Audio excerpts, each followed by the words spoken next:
How did a family feud over a throne escalate into a catastrophic war that required the intervention of the gods themselves? Step into the world of the Mahabharata, an ancient saga of terrible vows, rigged dice, and the ultimate battle between duty and destiny. Have you ever caught faint sounds from an era so incredibly old that they seem impossible to reach, sounding more like fragments of a feverish hallucination than actual recorded events? We are talking about discussions between humans and gods, bizarre records of flying machines in scriptures thousands of years old, and puzzles involving weapons with the power to flatten entire cities. It is comparable to stumbling upon a grimy, neglected hard drive in your loft, only to find it contains the whole internet, but organized entirely as a Q and A. We aren't just reading through history tonight. Instead, we are plunging straight into one of the most massive and extensive tales the human imagination has ever created.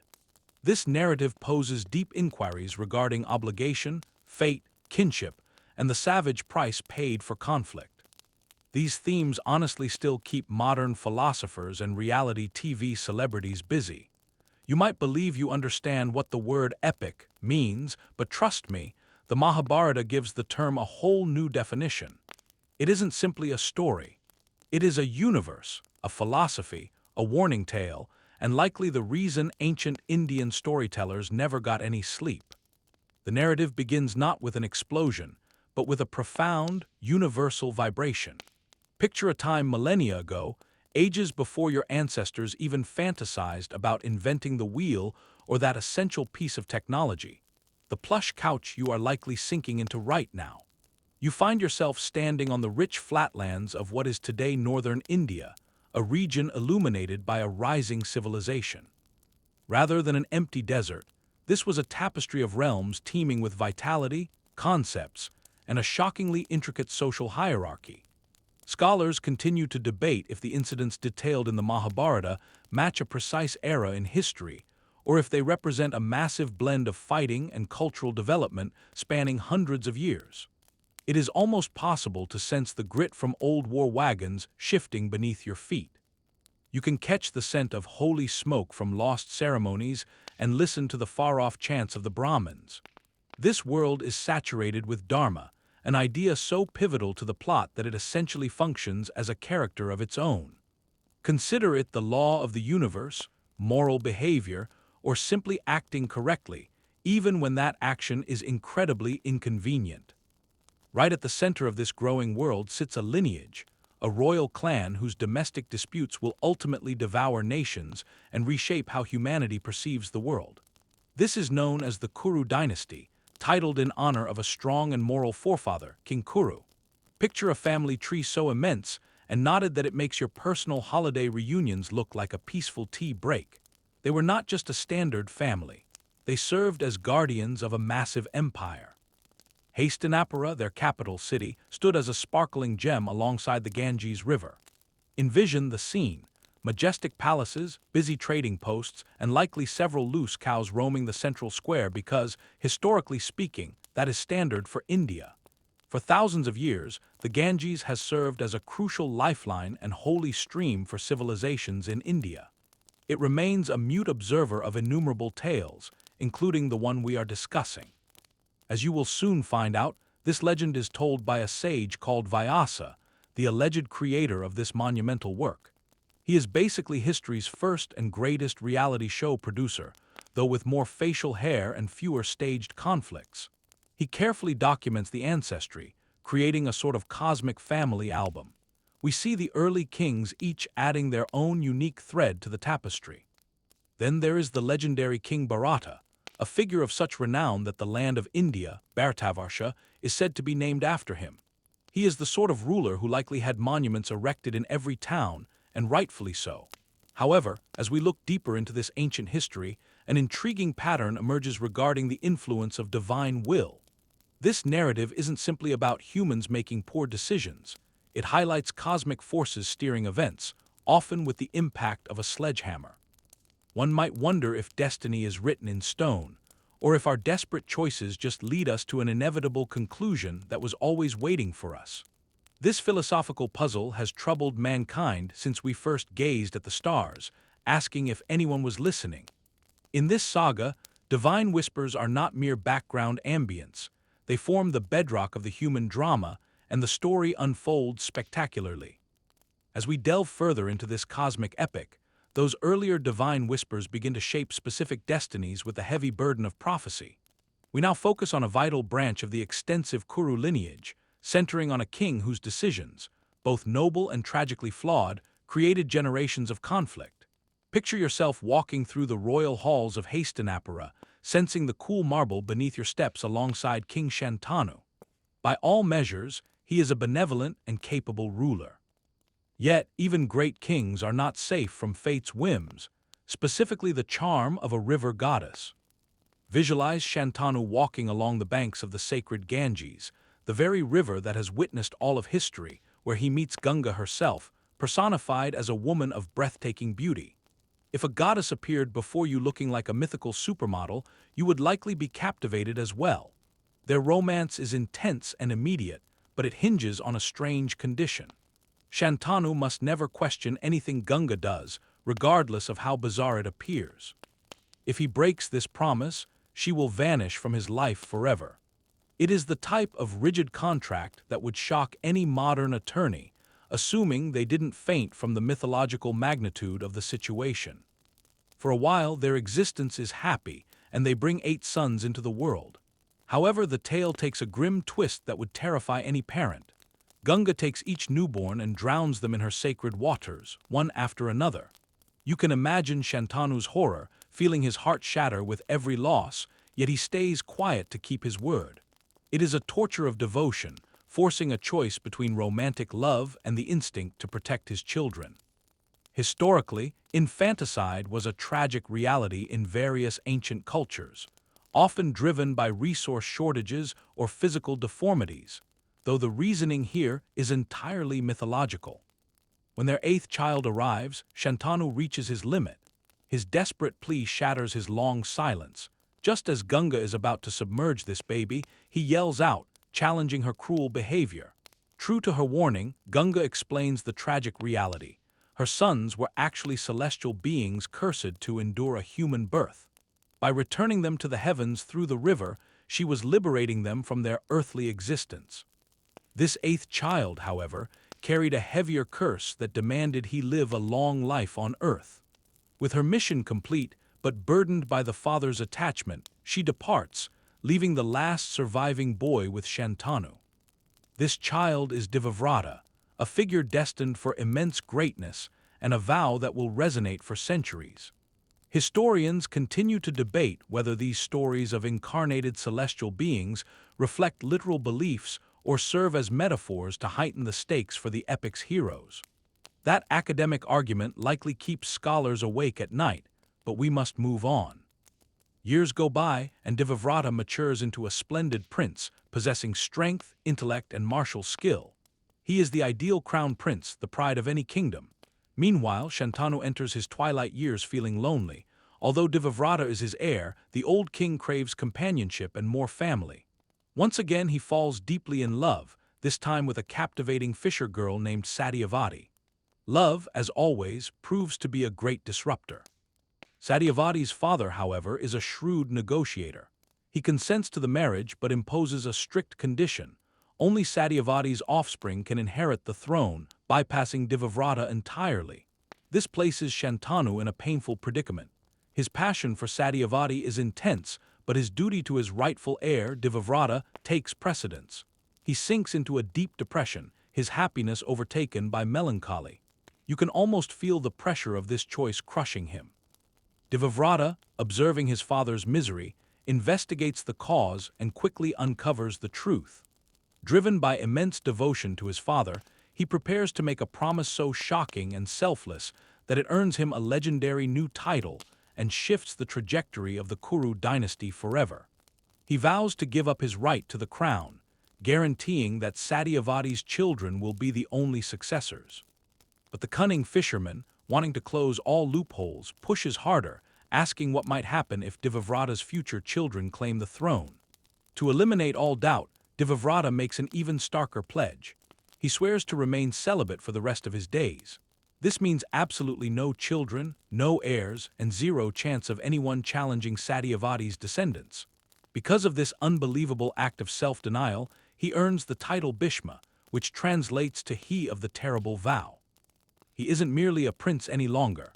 He becomes a breathing monument to sacrifice, showing a determination so rock-solid that the gods themselves likely took notice. While this decision guarantees his father's current joy, it ironically plants the roots of a future war, much like cultivating a beautiful rose bush that secretly grows thorns sharp enough to pierce the heart of a kingdom.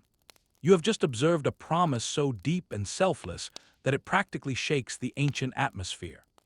Bhishma, formerly the powerful Devavrata, has voluntarily exchanged his crown and future family for his father's contentment, protecting Satyavati's bloodline at an unthinkable personal price. You might be thinking that settles it. Happy ending, roll the credits. But this is the Mahabharata, where happy resolutions are usually just intermission music before the next dramatic disaster. The consequences of Bhishma's intense oath will ripple out like pebbles tossed in a pond, eventually swelling into a tidal wave that engulfs future generations. Since Bhishma removed himself from the royal line, Satyavati's children become the undisputed successors. She gives Shantanu two sons, Chitrangada and Vichitravirya.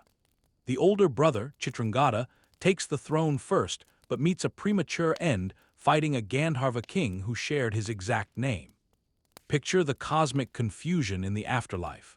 It is like two people named Brad showing up to the same party, except one has a divine weapon and a very short fuse. This leaves the younger brother, Vichitravirya, to rule.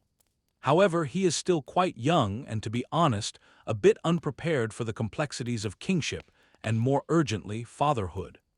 This is where Bhishma steps up again, despite his vow of celibacy. Motivated by his unwavering duty to the Kuru lineage, he takes charge of finding suitable brides for his stepbrother.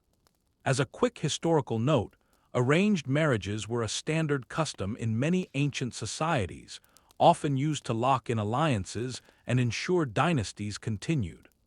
So Bhishma acts as the dutiful guardian and travels to the kingdom of Kashi, where a Swayamvara, a bride-choosing ceremony, is happening for three stunning princesses, Amba, Ambika, and Ambalika. Now, a Swayamvara isn't like a modern dating app scenario. It is a grand event where princesses pick their husbands from a gathering of eligible princes. Bhishma, realizing Vichitravirya might be too shy or just not impressive enough to win their hearts the traditional way, decides on a direct approach. In a move that would probably get him cancelled online today, he abducts all three princesses by force, daring the assembled kings to stop him. You can almost hear the gasps and angry shouts from the royal crowd. It is a bold, decisive action that highlights his massive strength and unyielding will. He defeats everyone who challenges him, demonstrating why he truly is Bhishma. Historians still debate whether these bride abduction stories in ancient texts were literal events or symbolic narratives emphasizing warrior prowess and the concept that might makes right. He brings the three princesses back to Hastinapura to be wives for Vichitravirya, but there is a snag. Amba, the eldest, reveals she had already secretly pledged her heart to King Salva of Saubha. Bhishma, always a stickler for Dharma, that cosmic law we discussed, allows Amba to return to Salva. You might think the problem is solved, leaving two brides for Vichitravirya. But poor Amba's story is a tragic one. Salva, humiliated by her abduction, rejects her, refusing to take a bride won by another man. Now scorned by both Salva and effectively by Bhishma's actions, Amba vows vengeance against Bhishma, dedicating her life to his downfall. Her story is a chilling reminder that even the noblest intentions can have devastating, unforeseen consequences. Her resentment will fester, eventually leading to a pivotal moment much later in our tale. Meanwhile, Ambika and Ambalika marry Vichitravirya, but fate seems to have another cruel twist ready. Vichitravirya, much like his older brother, dies young, childless, and before securing an heir to the throne. You might be sighing deeply by now, feeling the frustration of this constantly threatened lineage. It is like a cosmic game of Jenga where every block pulled is another potential heir. The Kuru Dynasty once again faces a crisis of succession. The throne is empty, and there is no direct male heir. Satyavati, now the matriarch, is understandably distraught. She turns to Bhishma, reminding him of his duty to the family line. She even suggests he break his vow of celibacy to father children with Ambika and Ambalika for the sake of the dynasty. But Bhishma, true to his terrible vow, refuses. His resolve is unshakable. He will not compromise his Dharma even for the most compelling reasons. So, what is a dynastic matriarch to do? Satyavati, being the resourceful woman she is, recalls an ancient custom known as niyoga. This practice allowed a childless widow to conceive a son with a qualified male relative or sage to ensure the family line continued. It was usually done with great formality and strict conditions. Think of it as ancient adoption, but with far more ritual and, let's be honest, potential for awkward family dinners. She summons her eldest son, Vyasa, the very sage who is narrating this entire epic to you. Yes, the author is also a character in his own story. A bit like finding out the director of your favorite movie is also the main character's long-lost sibling. Vyasa is a powerful ascetic sage known for his wisdom and austere lifestyle. He agrees to help, but his appearance, due to his rigorous austerities, is said to be quite fearsome. He isn't exactly Prince Charming. You have just witnessed Satyavati's desperate yet ingenious solution to the succession crisis, calling upon the formidable sage Vyasa to ensure the continuation of the Kuru bloodline through the ancient custom known as niyoga. It really highlights the extreme measures taken to protect a royal legacy, even if it requires a rather awkward family gathering. You can practically sense the tension in Hastinapura as this unconventional plan goes into action. First up is Ambika, the elder widow who visits Vyasa. However, the sage looks incredibly rough and unkempt from years of ascetic living, causing her to shut her eyes in sheer terror. It is a reaction anyone might have, honestly. Picture expecting a polished prince but encountering someone who looks like they just fought a bear. Because Ambika closed her eyes, her son is born blind. This child is named Dhritarashtra. Soft whispers of sorrow surely filled the palace halls.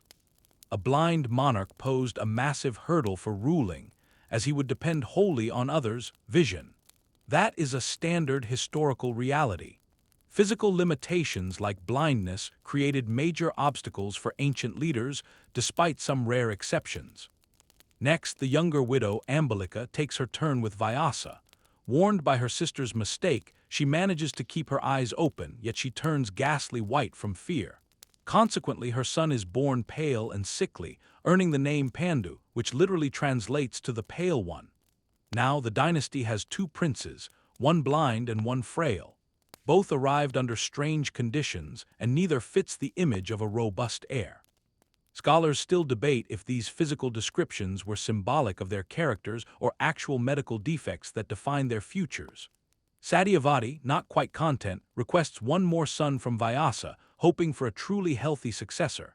She secretly sends a maidservant in her place, pretending to be a queen. Unbothered by the sage's wild look, the maid approaches him with calm respect. Her son, Vijaya, is born strong, wise, and virtuous. However, he cannot be king because of his mother's status as a servant. This highlights the rigid social hierarchy of the time. It feels unjust today, like being the smartest student but failing because you didn't have the right pedigree. So we have three half-brothers essential to the story. Dhritarashtra the eldest but blind, Pandu the capable but sickly younger brother, and Vijaya the wisest but socially ineligible. Since Dhritarashtra's blindness disqualifies him from ruling directly, as ancient traditions demanded physical perfection in kings, Pandu takes the throne of Hastinapura. He proves to be a mighty and effective ruler, expanding the empire and gaining fame. You can imagine Satyavati finally breathing a sigh of relief, seeing a steady leader guiding the kingdom. But just as stability seems within reach, destiny delivers a shocking twist. While hunting, Pandu accidentally shoots a sage and his wife, who were disguised as deer and engaged in mating. The dying sage curses the king, proclaiming that if he ever attempts sexual intimacy, he will perish instantly. This is a crushing verdict for a monarch required to produce heirs. It is the ultimate dilemma. Devastated by this sentence, Pandu gives up his crown and retreats into the forest with his two wives, Kunti and Madri, to live as ascetics. He leaves the blind Dhritarashtra to serve as regent back in the city. You might wonder, why not the wise Vijaya? Well, his birth status barred him from power, underscoring those strict class divides. In the quiet woods, Pandu suffers over the curse and his childlessness.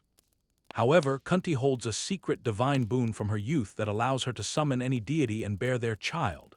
She uses this power to call upon Dharma, the god of righteousness, conceiving Yudhishthira, the symbol of truth. Next, she invokes Vayu, the wind god, creating Bhima, who possesses incredible might. Finally, she summons Indra, the king of gods, to conceive Arjuna, the legendary archer. Imagine enduring 3 pregnancies where every father is a celestial being. That is quite a track record for Kunti. Madri also longs for children, so Kunti kindly shares the mantra. Madri invokes the twin Ashvins, divine healers, and gives birth to Nakula and Sahidva. Thus, the 5 Pandava brothers arrive, each fathered by a god and gifted with extraordinary traits. Born in the peaceful isolation of the wilderness, they are far removed from court politics, solving Pandu's lineage problem in a miraculous way. Meanwhile, in Hastinapura, Dhritarashtra and his wife Gandhari are desperate for their own offspring. Gandhari, fiercely devoted, had permanently blindfolded herself upon marriage to share her husband's world of darkness. It is either a gesture of profound love or an intense statement, depending on how you view it. With Vyasa's blessing, she gives birth to a strange mass of flesh. Though initially horrified, Vyasa divides this mass into 101 pieces. These develop into 100 sons and a single daughter. These are the Kauravas, led by the eldest Duryodhana. Can you fathom growing up with 100 siblings? Mealtimes must have been a logistical disaster, likely involving shoves over the last serving of food. It is a staggering, almost unbelievable population boom. While Pandu's sons, the Pandavas, mature in the forest's calm, Dhritarashtra's sons, the Kauravas, are raised in the high-pressure, competitive atmosphere of the capital. The scene is now set for a legendary conflict, not merely between cousins, but between fundamental forces. These forces stem from wildly different upbringings and eventually lead to conflicting views on Dharma itself. The roots of this war aren't found in a single explosion of drama, but in the quiet, separate nurseries of 2 growing royal clans. We just saw the curious, almost divine births of the Pandavas in the peaceful forest, while the 100 Kauravas arrived in the chaotic, bustling palace of Hastinapura. The stage is perfectly set for a rivalry, though right now, it is simmering rather than boiling over. Now we get to observe how these 2 distinct sets of cousins grow up. Their childhoods offer a fascinating contrast that subtly shapes their futures. Picture the young Pandavas in their forest home. You have Yudhishthira, the eldest, who already radiates a quiet righteousness. His actions are guided by an innate sense of Dharma, as if his moral compass was permanently locked on true north. Then there is Bhima, a child possessing immense, almost cartoonish strength. He is the kind of kid who might accidentally topple a tree during a game of hide-and-seek. Arjuna, even as a boy, displays a natural gift for archery, effortlessly hitting targets that would stump veteran soldiers. He is the prodigy everyone whispers about. Finally, the youngest twins, Nakula and Sahidva, are defined by their striking good looks and quiet intelligence, respectively. Their life is simple and removed from court politics, spent learning from hermits and sages surrounded by nature. They play by hunting, tracking, and mastering basic skills while absorbing the wisdom of the forest. Think of it as an ancient spiritual summer camp, just with more gods for parents and fewer campfire snacks. Tragedy strikes early when King Pandu dies after succumbing to his curse during a moment of intimacy with Madri. Overcome with grief and guilt, Madri performs sati, ending her life on his funeral pyre and leaving the 5 young Pandavas as orphans. It is a heartbreaking scene, and the weight of their sudden loss is heavy. Back in the capital, Bhishma and Vijaya hear the sad news and send a delegation to retrieve the young princes. So the 5 forest-raised boys arrive in Hastinapura, facing a massive culture shock as they move from the solitude of the woods to a palace crowded with 100 other children vying for attention. Here, they meet their cousins, the Kauravas, led by Duryodhana. Unlike the forest boys, the Kauravas, and Duryodhana in particular, have been raised in an environment of privilege and deep entitlement. Duryodhana is fiercely ambitious and immediately develops a resentment toward the Pandavas, specifically Bhima and Arjuna. He views them not as family, but as competitors for the court's affection and, crucially, for the future throne. You can see the early signs of this rivalry forming. When the cousins play, the games often turn into power struggles. Duryodhana, backed by his many brothers, tries to assert dominance. However, Bhima uses his raw physical power to get the better of Duryodhana and his brothers, sometimes unintentionally and sometimes perhaps on purpose, leading to jealousy and rising animosity. It is like watching a group of siblings fight, only instead of arguing over the last cookie, they are bickering over future empires. Historically, these types of family feuds are common themes in epic literature, often driving the plot through conflicts over power and inheritance. Duryodhana's envy is specifically acute regarding Bhima and Arjuna. Bhima's brute strength is a constant source of frustration, while Arjuna's undeniable talent as an archer fills him with annoying insecurity. He hatches various schemes to undermine or even harm the Pandavas. In one particularly chilling incident, you will see Duryodhana attempt to poison Bhima and throw him into the Ganges River. Fortunately, Bhima survives thanks to his immense constitution and a touch of divine help. This incident solidifies the deep-seated malice Duryodhana holds, proving his feelings go beyond childish jealousy into something darker and more dangerous. Historians often debate whether such dramatic assassination attempts were common in real ancient courts, or if they serve as literary devices to highlight character motivations and foreshadow future violence. Despite the growing tension, both the Pandavas and Kauravas are educated together. They are taught by some of the greatest masters of the age. Their shared grandfather, Bhishma, ever the protector of the Kuru line, ensures they receive the best training possible. The princes learn philosophy, diplomacy, statecraft, and the art of war. You can almost picture them in a grand courtyard, young and eager, briefly forgetting their squabbles to pursue knowledge. It is a fleeting period of relative peace, a calm before the storm. However, the underlying currents of animosity are present, slowly eroding the bonds of kinship. Their shared childhood, which should foster unity, instead emphasizes their differences and solidifies the division. It is much like trying to shake oil and water together in a bottle. They mix for a moment, but inevitably they separate. We have seen the nascent rivalry bubbling under the surface, a tension that even childhood games couldn't mask.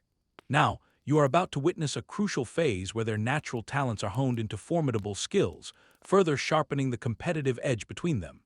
This is the era of their formal martial training under one of the greatest warrior gurus of all time, Drona. Imagine a vast training arena just outside Hastinapura, filled with the sounds of clashing swords, thudding maces, and twanging bows. Under the watchful eye of Drona, both the Pandavas and the Kauravas are molded into soldiers. Drona is a Brahmin priest by birth but a warrior by calling, possessing an unmatched mastery of strategy and weaponry. He is the kind of teacher who inspires both awe and a healthy dose of fear, and his past is rooted in complex origins. That history is anchored in a slight delivered by King Drupada of Panchala. It is a humiliation that fuels Drona's burning desire to mold supreme warriors capable of helping him exact revenge in the future. This personal ambition subtly weaves itself into his official role as the royal guru, adding a fascinating layer of complexity to the drama you are observing. You can picture the young princes, covered in dust and filled with determination, mastering everything from sword fighting to chariot driving, and from the intricate maneuvers of mace combat to the devastating precision of archery. Bhima, with his prodigious strength, excels in mace warfare, delivering blows capable of shattering stone. Duryodhana also displays significant skill with the mace, but he always ranks second to Bhima's natural prowess, which becomes a constant source of his festering envy. As a note on mainstream historical fact, gurukuls, or residential schools led by a guru, were the traditional educational system in ancient India, emphasizing both academic and practical learning within a family-like setting.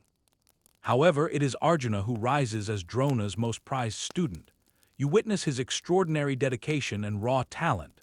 He practices tirelessly, even in the pitch dark using a special lamp, honing his archery skills to a level that seems almost superhuman. He isn't just good, he is obsessed with perfection.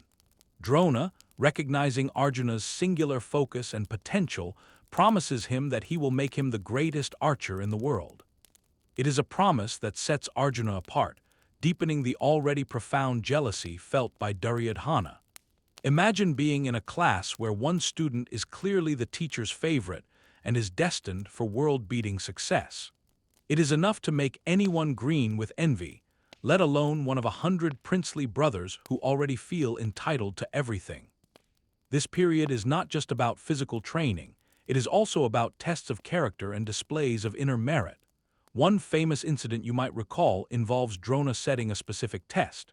The princes are tasked with shooting the eye of a wooden bird perched on a distant tree. As each prince takes aim, Drona asks them what they see. The others describe the tree, the branches, or the bird itself. But when he asks Arjuna, the young prince replies, "I see only the eye of the bird." This single-minded focus, this absolute clarity of purpose, is what sets him apart and cements his position as Drona's greatest disciple. Historians still debate whether such focus tests in ancient narratives are literal accounts of training methods or symbolic representations of ideal student qualities. The growing animosity between the Pandavas and Kauravas becomes even more pronounced during this time.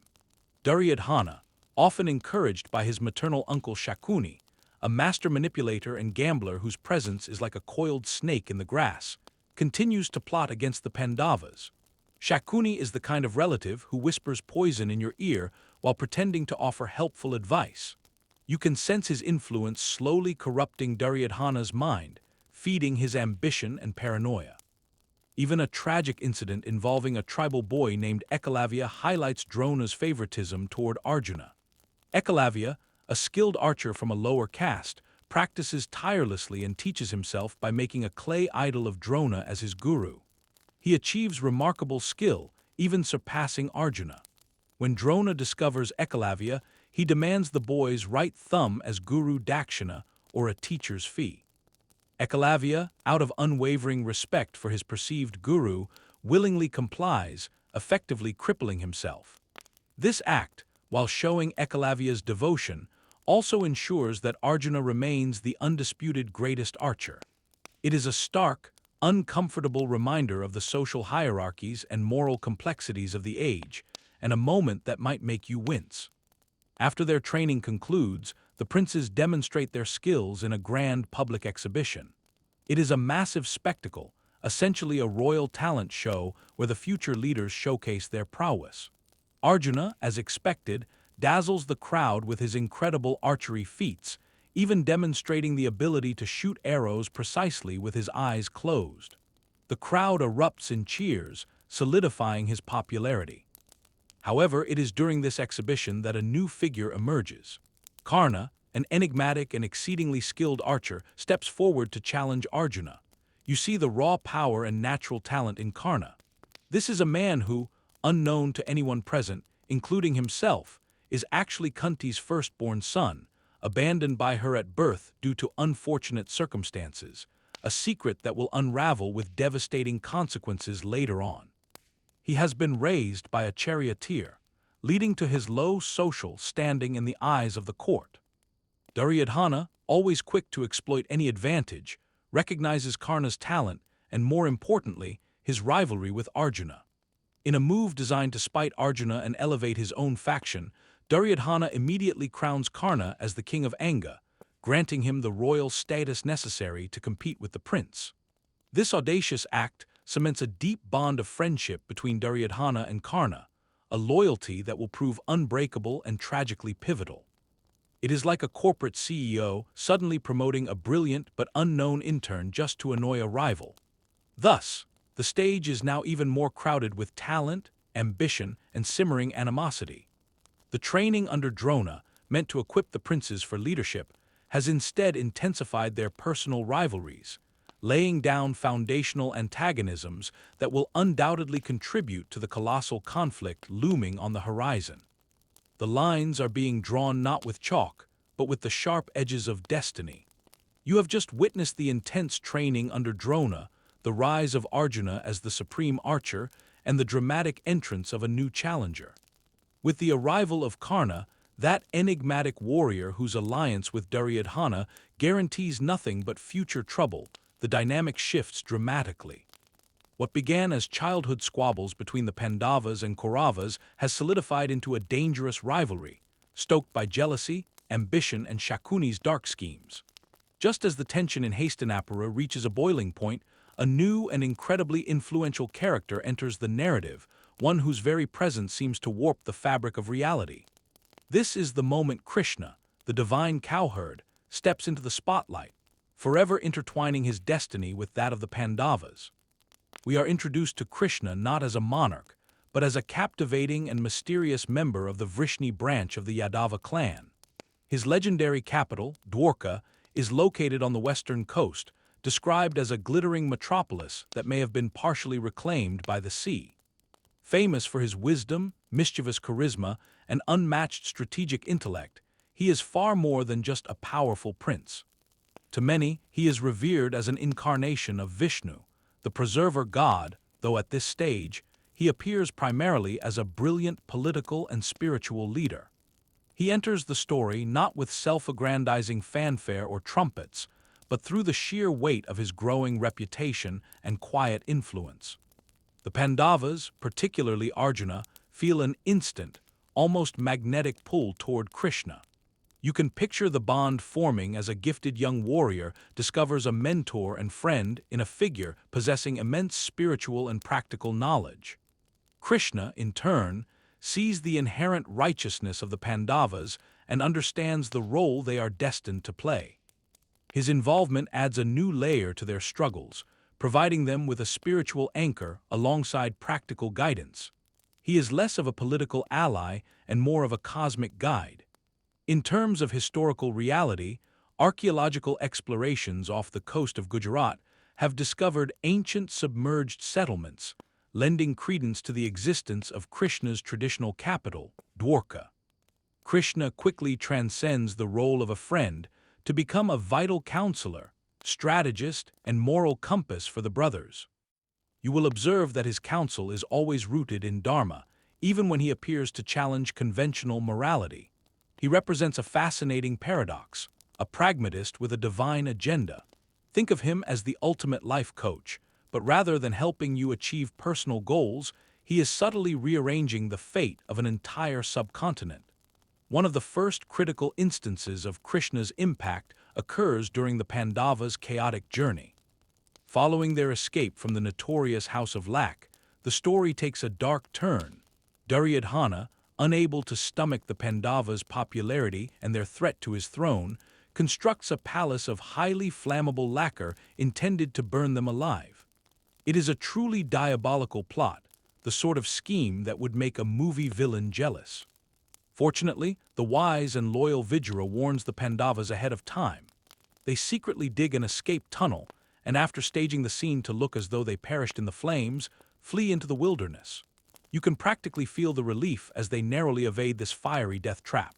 While wandering in disguise, they face numerous challenges and adventures, eventually arriving in the kingdom of Panchala, where a Swayamvara is being held for the beautiful and talented Princess Draupadi. This is a defining moment, as Draupadi is fated to become the shared wife of all 5 Pandavas, a complex and rare arrangement even in those ancient times. The challenge to win her hand is incredibly difficult. A suitor must string an unstrung bow and shoot the eye of a rotating fish target above, aiming only by looking at its reflection in a bowl of water below. It is the ultimate archery puzzle, testing focus and skill to the limit.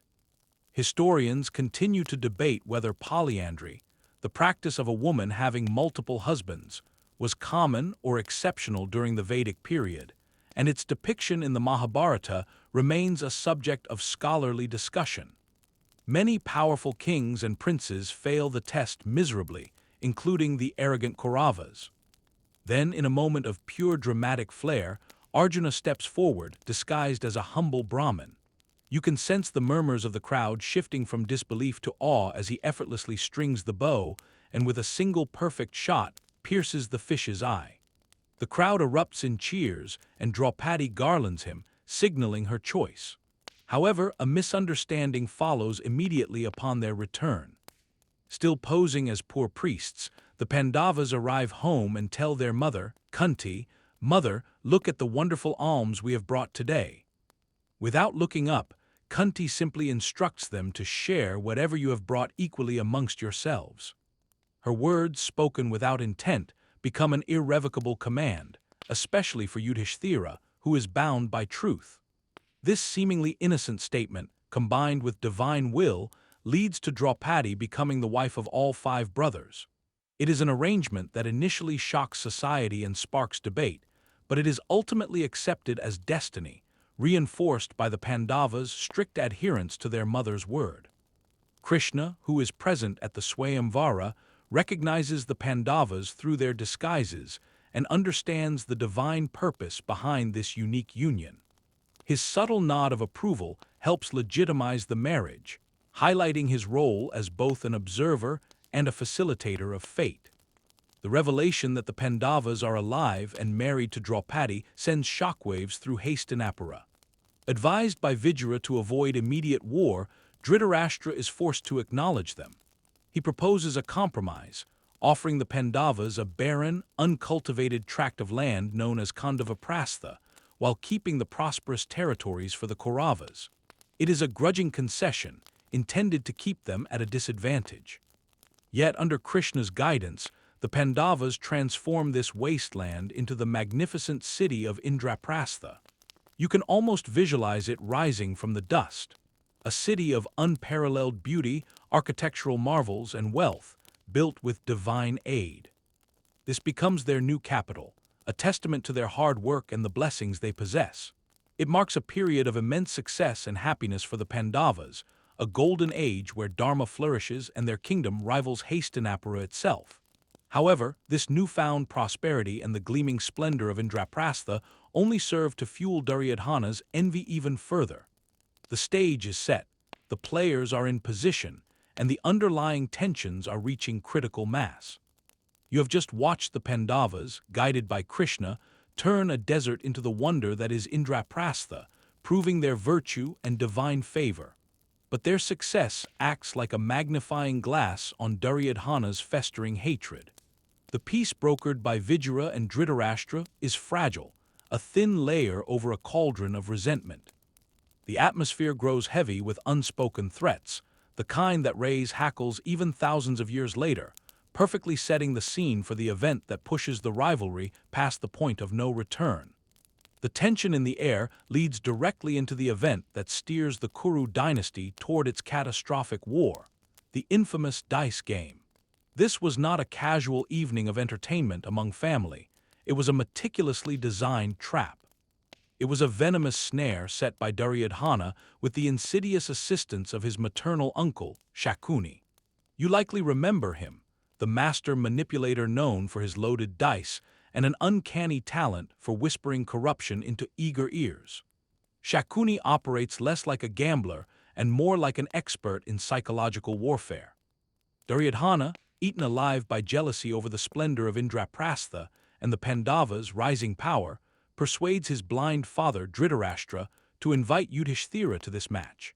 Despite the wise Vidura's desperate pleas and warnings, the king succumbs to his son's persistent demands and his own weakness for Duryodhana. You can almost picture Dhritarashtra torn between his conscience and his overwhelming love for his eldest son, a love that blinds him far more effectively than any physical ailment. It is a mainstream historical fact that gambling, while often condemned as a source of ruin in ancient texts, was a recognized activity in Indian society at the time. Yudhishthira, the eldest Pandava and the embodiment of Dharma, finds himself trapped in a moral bind. As a Kshatriya king, he cannot refuse a formal invitation to play, especially from his elders, without being seen as weak or cowardly. It is a matter of honor, a twisted form of etiquette that snares him. You can sense his apprehension. his intuition screaming that something is terribly wrong, yet he feels compelled to attend. As the game commences, Shakuni uses his mastery of manipulation and rigged dice against Yudhishthira. We watch as the king, despite his reputation for wisdom, is progressively ensnared. He bets his wealth, then his kingdom, and finally his own brothers, one by one. It is a slow, agonizing descent into destruction. Every roll of the dice lands like a hammer blow, chipping away at everything the Pandavas cherish. He loses his grand chariot, his treasury, and even the very citizens of Indraprastha. With every loss, you feel the knot of dread tightening in your stomach. Historians still argue whether Yudhishthira's continued participation was a demonstration of a fatal character flaw, a tragic adherence to the Kshatriya code, or a divinely ordained event. In a moment of unimaginable despair, having lost everything else, Yudhishthira stakes his own self and loses. The Pandavas are now slaves bound to Duryodhana. You can almost hear the cruel, triumphant laughter of Duryodhana and his brothers echoing through the hall. But the most heinous act is still to come. In his moment of perceived triumph, Duryodhana orders his brother Dushasana to bring Draupadi, the common wife of the Pandavas, into the assembly hall and publicly disrobe her. Draupadi, horrified and humiliated, pleads for justice and recognition of her dignity. She appeals to the elders, to Dhritarashtra and Bhishma, but they remain silent, bound by their complex vows or simply too afraid to defy Duryodhana. It is a moment of utter moral collapse in the Kuru court. You feel the profound shame and the burning injustice of it all. As Dushasana attempts to strip her sari, Draupadi makes a desperate act of faith and prays to Krishna. A miracle occurs. Her sari becomes endless, unwrapping layer after layer until Dushasana collapses in exhaustion. Krishna's divine intervention saves her honor, a powerful moment that underscores his protective presence for the Pandavas. You can almost feel the collective gasp of the assembly, a mixture of awe and terror. This public humiliation, known as the Draupadi Vastraharan, is the ultimate insult, an unpardonable sin that ignites an unquenchable fire of rage in the hearts of the Pandavas, especially the mighty Bhima. Enraged beyond measure, Bhima swears a terrible oath. He will shatter Dushasana's chest to drink his blood, and he will break Duryodhana's thighs in battle. Arjuna, too, pledges to kill Karna.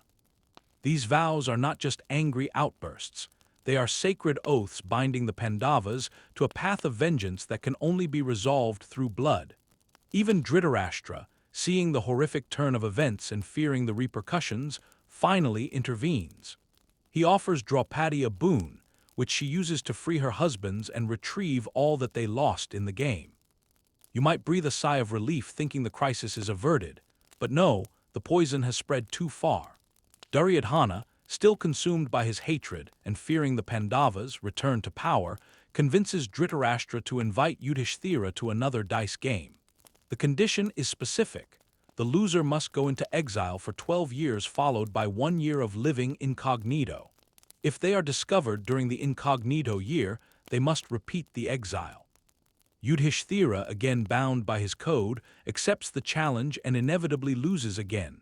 It is a horrifying repetition of folly, like a slow-motion car crash that you cannot tear your eyes from.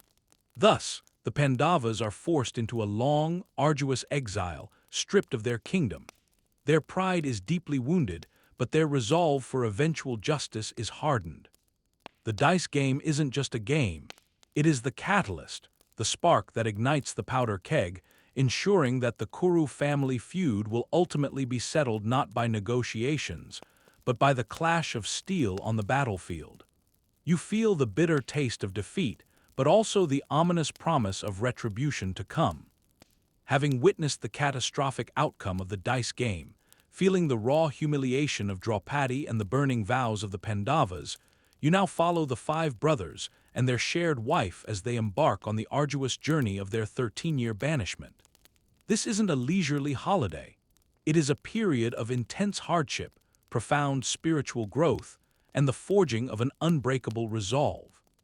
Imagine yourself trudging through dense forests, your feet aching on rough terrain, with the sounds of wildlife replacing the familiar comforts of palace life. The Pandavas are no longer pampered princes. They are ascetics living off the land, facing hunger, thirst, and the constant threat of wild beasts or hostile tribes. You feel the grit under your fingernails and the ache in your muscles. This forced retreat, however, paradoxically becomes a period of immense internal strengthening. It is like hitting rock bottom, only to discover you have a deeper well of resilience than you ever knew. Mainstream historical fact notes that forest dwelling and asceticism were respected paths in ancient Indian spiritual traditions for gaining knowledge and self-control. Yudhishthira, the eldest, bears the heaviest burden. You see his quiet suffering and his constant struggle to uphold Dharma even in the face of such profound injustice. He knows his folly in the dice game led them to this fate, and his internal battle to maintain his righteous path is palpable. He seeks wisdom from various sages and hermits they encounter in the forest. Through these interactions, Yudhishthira absorbs deep lessons regarding duty, forgiveness, and patience, constantly seeking a path of light. Conversely, Bhima struggles to contain his rage, still furious over Draupadi's insult. He dreams of the moment he can finally unleash violence upon Dushasana and Duryodhana. You can practically sense his pent-up aggression and desire for revenge. However, even the volatile Bhima learns to hold back, influenced by the forest sages and Yudhishthira's guidance.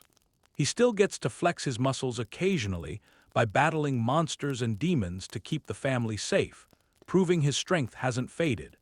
Picture him grappling with a massive beast while simultaneously trying to recall his brother's teachings on remaining calm.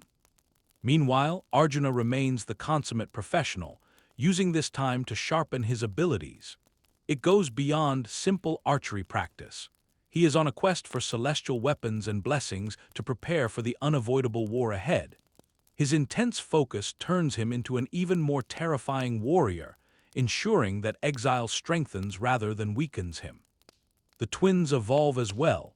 Nakula gains fame for his horsemanship and combat prowess, while Sahadeva deepens his knowledge of statecraft and astronomy.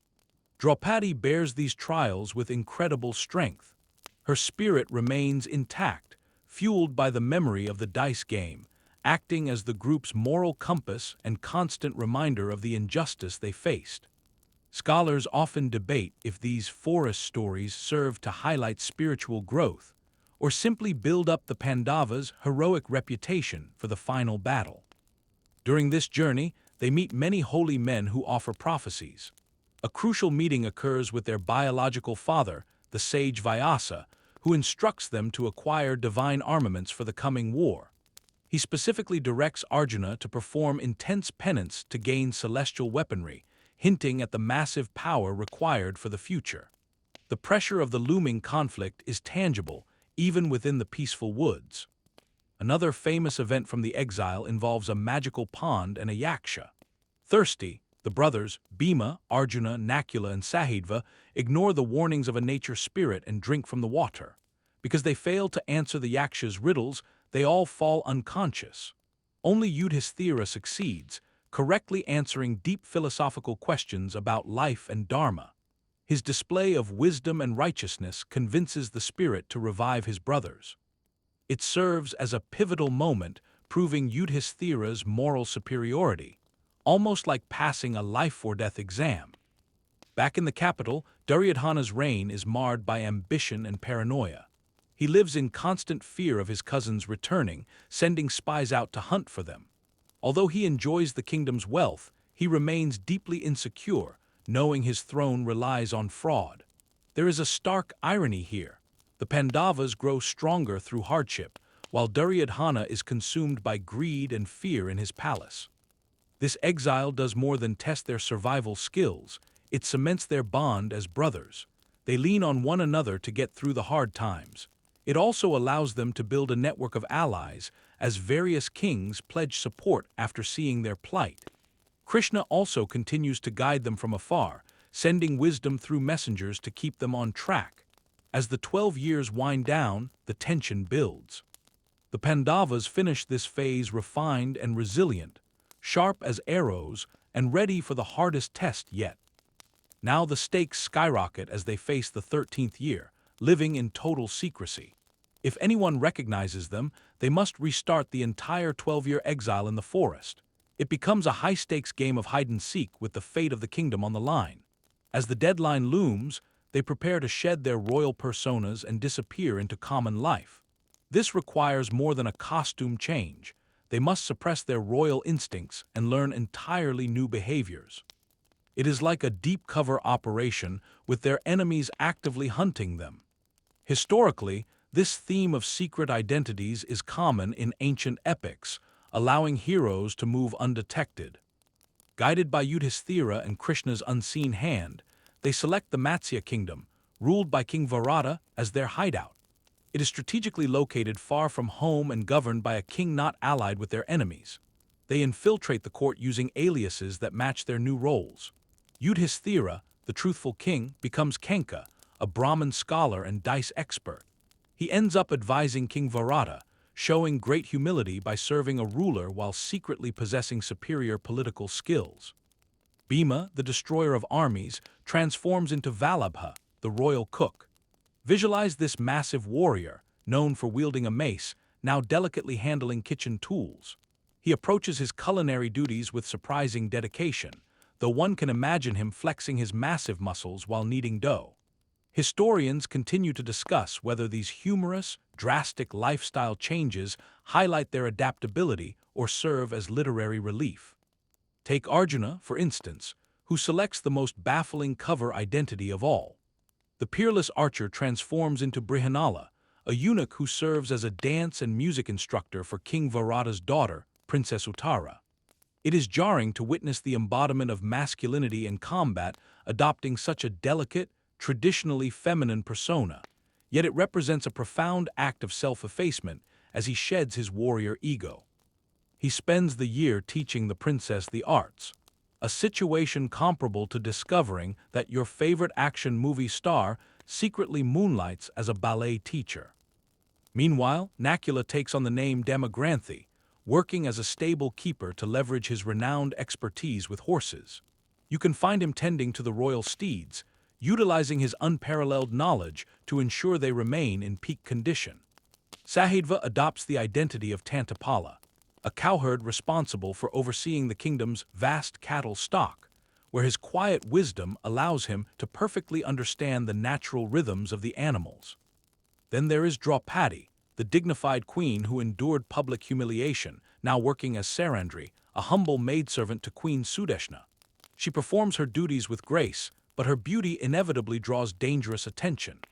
Kichaka, the queen's brother and commander of the Matsya army, develops a lustful obsession with her and begins a campaign of harassment.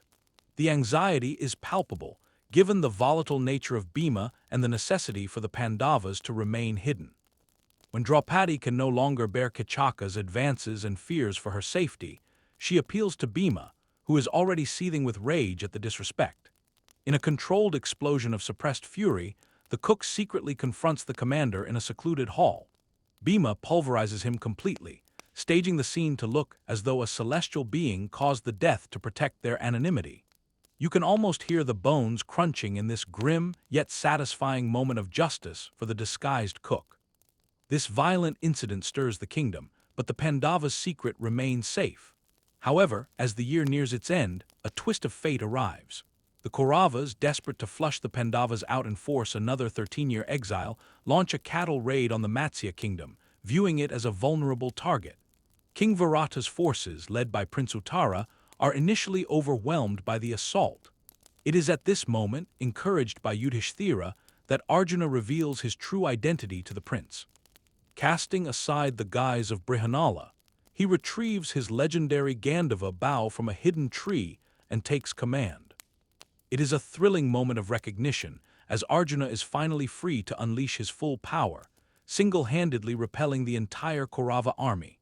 He fires a barrage of celestial arrows, defeating legendary warriors like Bhishma, Drona, Karna, and Duryodhana without killing them, merely disarming them or forcing their retreat. It is a spectacular display, proving that a year spent teaching dance has not dulled his lethal prowess. As the 13th year officially concludes, the Pandavas reveal their identities not because they were caught, but because they chose to step forward after fulfilling their vow. The Matsya kingdom rejoices as King Virata realizes the true stature of his employees, and a powerful alliance is forged. The Pandavas have survived the ordeal stronger, wiser, and backed by new friends. With the Incognito year successfully completed, the time for diplomacy, or the lack thereof, begins. The stage is set for an inevitable confrontation regarding the consequences of that fateful dice game. While one might hope that justice and peace would naturally follow their return, peace is often an illusion when ancient grudges and massive egos are involved. The period for negotiation has arrived, but it quickly becomes clear that some divides are too wide to bridge. Having fulfilled their exile, the Pandavas rightfully demand the return of their kingdom, Indraprastha. They upheld their end of the bargain, enduring years of hardship and humiliation. Yudhishthira, ever the embodiment of Dharma, seeks a peaceful resolution and prefers reconciliation over bloodshed. He believes in the power of righteous negotiation, even with those who have wronged him deeply, and you can almost hear his calm voice in the courts advocating for justice. Historically, diplomatic missions were common strategies used by ancient rulers to avoid the high costs of war. However, the Kauravas, and specifically Duryodhana, have no intention of returning anything. His ambition and jealousy have festered over the years, hardening into unyielding hatred. He is firmly entrenched in the belief that the entire empire belongs to him. Dismissing the Pandavas' claims with arrogance, he famously declares that he will not give them even a needle point of land. This phrase perfectly captures his obstinacy. He is like a child who hoards all the toys and refuses to share, except the toys are kingdoms and the consequences are catastrophic. The stage is now set for a series of critical diplomatic missions in a desperate attempt to avert war. The Kuru elders, including the blind King Dhritarashtra, Bhishma, Drona, and Vijaya, are deeply conflicted. They recognize that the Pandavas' claim is righteous and understand the grave implications of conflict. Yet they are bound by loyalty to the throne, old age, or simply their inability to sway Duryodhana's hardened heart. You can sense their internal struggle as their pleas to Duryodhana fall on deaf ears, vanishing like whispers against a hurricane. Into this volatile atmosphere, Krishna steps up as the lead peace ambassador for the Pandavas. His role here is absolutely critical. He agrees to travel to Hastinapura, acting not only as a messenger, but as a divine arbitrator, even though he is fully aware that the odds of success are incredibly slim. Watching him prepare for this journey, you realize this is likely the final hope for avoiding bloodshed. He represents the ultimate diplomat, armed with divine wisdom, flawless logic, and an undeniable charm. He attempts to reason with King Dhritarashtra, appealing to his sense of justice and his duties as both a father and a monarch. He also tries to make Duryodhana understand the foolishness of his path, explaining the disastrous results war will bring to everyone involved. Historians continue to debate whether this mission was a genuine effort at reconciliation or a destined move to showcase Duryodhana's stubbornness and justify the upcoming conflict.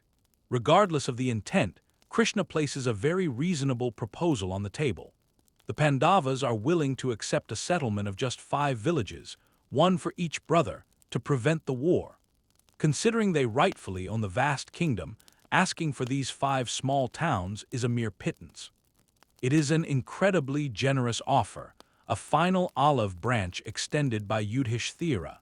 You can practically feel the tension gripping the royal court as Krishna delivers this proposal. You see the faces of the elders, hoping against hope that the prince will agree. However, Duryodhana, fueled by Shakuni's toxic guidance and his own inflated ego, violently rejects even this modest request. He insults Krishna, tries to have him arrested, and states clearly that he will not yield any land whatsoever. His arrogance is boundless. This outburst marks the point of no return. Krishna, having exhausted every diplomatic option, realizes that war is now unavoidable. While his mission failed to bring peace, it succeeded in revealing Duryodhana's unrighteous nature to the world, securing the moral high ground for the Pandavas.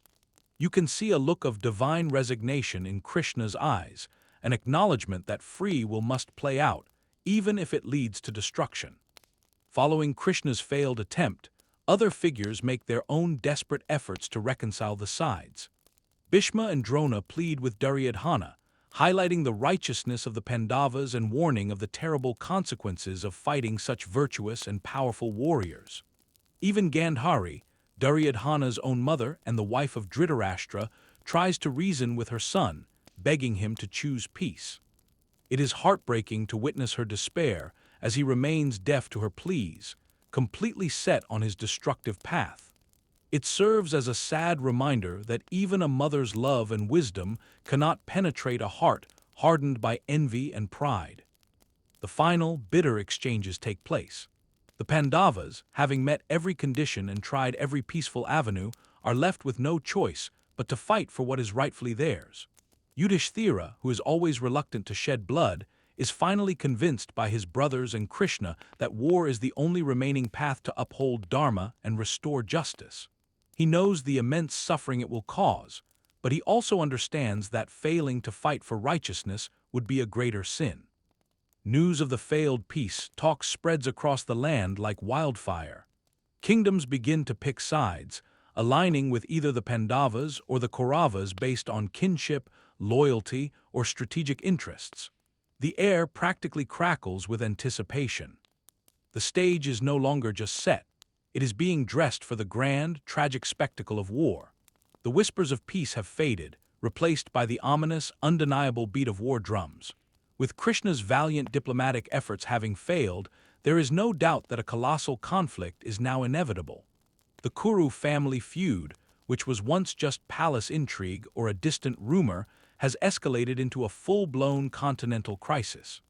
You now find yourself on the verge of the greatest battle known to ancient history, a conflict so immense it will reshape the very landscape and the soul of the people. As the news of the impending war races across Bharatavarsha, kings, clans, and armies begin to mobilize, choosing their alliances in this epic struggle. It feels like the world's largest, most tragic draft, with everyone picking their team while knowing the stakes are impossibly high. You can imagine the bustling camps, the sharpening of swords, the polishing of armor, and the nervous energy filling every corner of the land. It is a well-known historical fact that gathering such large, multi-kingdom armies was a major feature of ancient warfare, often involving complex logistical challenges. The Pandavas, with their righteous claim now undeniable and their alliances secured, including King Virata and others who pledged support during their exile, begin assembling their forces. Their army, while perhaps numerically smaller than the Kaurava force, is formidable, made up of skilled warriors and led by commanders dedicated to Dharma. They are fighting for justice and for what was stolen from them, and this moral high ground gives them unwavering resolve. On the opposing side, Duryodhana and the Kauravas also gather their vast army. They possess immense wealth and numbers, controlling the Hastinapura treasury and commanding powerful allies. Their ranks include some of the most legendary warriors of the age. There is the venerable Bhishma, the supreme commander, trapped by his terrible vow to protect the Kuru throne. There is the powerful guru Drona, also bound by duty to the kingdom. You also have the enigmatic and incredibly skilled Karna, fiercely loyal to Duryodhana, and the shrewd Shakuni, whose cunning will guide many of Duryodhana's strategies. You can feel the sheer weight of their collective power. It is a daunting force. It is like facing a supergroup of legendary fighters all under the command of someone you really dislike. A crucial moment of choice arises when both Arjuna and Duryodhana approach Krishna to ask for his support. Krishna offers them a unique dilemma. One of them can have his vast Narayani Sena, his fully equipped and powerful army, while the other can have Krishna himself, but he will remain a non-combatant and wield no weapons during the war. Arjuna decides he wants Krishna alone, leaving the military forces behind. Duryodhana, who has always prioritized material power, happily selects the army. This creates a profound contrast. One cousin values spiritual guidance, while the other values brute strength. Consequently, Krishna assumes the role of Arjuna's charioteer. This position appears to be one of humble service, yet it places him right at the center of the conflict. Scholars continue to debate whether this setup is a deep philosophical statement about wisdom over power, or merely a narrative device to explain why Krishna remains a non-combatant. The war is set to take place at Kurukshetra, a vast open plain near modern-day Haryana. This location is considered holy ground, giving the impending battle a heavy, cosmic significance.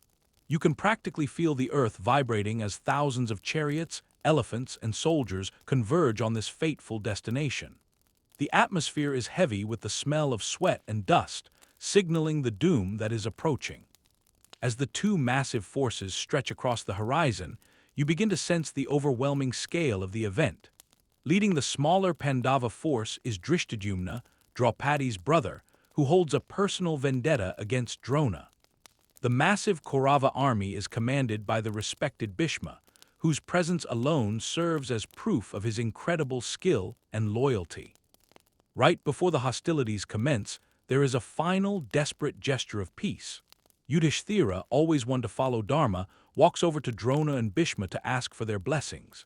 It is a touching scene to witness a nephew honoring his elders, even though they are on the opposing side. This moment emphasizes how tragic these intertwined family connections really are. Then, just as the conch shells are ready to sound, Arjuna does something shocking. He drops his bow. He stares out at the field of Kurukshetra and sees his friends, teachers, and cousins standing against him. The realization that he is about to kill his own kin completely overwhelms him. He freezes, trapped in an agonizing moral crisis. He begins to question the purpose of the war and asks if a kingdom is truly worth such a horrific cost.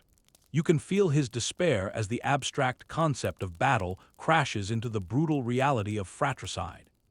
This total breakdown of a hero facing the slaughter of his family sets the stage for one of human history's most profound philosophical dialogues, the Bhagavad Gita. Krishna begins to instruct Arjuna not just on strategy, but on the nature of duty, the soul, and divinity. Before the physical battle of Kurukshetra erupts, a battle within Arjuna's soul must be fought. As the noise of the armies fades, a world-altering conversation begins. You are witnessing the peerless archer paralyzed by an existential dilemma that has echoed through the ages. His bow, the Gandhava, slips from his hand as his heart fills with sorrow. At this critical moment, Krishna reveals himself to be much more than a driver. He is a divine guide starting the dialogue of the Gita. Imagine sitting in that chariot as the roar of war turns into a background hum. Krishna doesn't offer a simple motivational speech. Instead, he delivers a timeless lesson on Dharma, karma, and the path to spiritual liberation. It is a philosophical masterclass unfolding in the middle of a war zone. Each word cuts through the confusion, offering profound truth. As a matter of historical fact, this text is revered in Hinduism for insights that extend far beyond the story. Krishna addresses the grief by explaining that the soul is eternal and never truly dies. It simply discards worn-out bodies like old clothes. He reminds Arjuna that as a warrior or kshatriya, his duty is to fight for righteousness without attachment to the outcome. This is the essence of karma yoga, action performed without selfish desire, simply for the sake of duty. Krishna places duty at the very heart of his message. He pushes Arjuna to rise above personal sorrow and act in accordance with his higher calling, arguing that remaining passive when faced with evil is actually a graver sin. Think of it like being ordered to tidy up a disastrously chaotic room. You might hate the idea, but it is your absolute cosmic obligation. By completing this task without selfishness, you earn spiritual rewards. You listen as Krishna clarifies that the enlightened grieve for neither the living nor the dead. He highlights that while the body is temporary, the Atman, the true self, lasts forever. He speaks on the value of staying balanced through highs and lows, success and failure, or pleasure and pain. Then, diving into deeper philosophical waters, he outlines the routes to spiritual truth.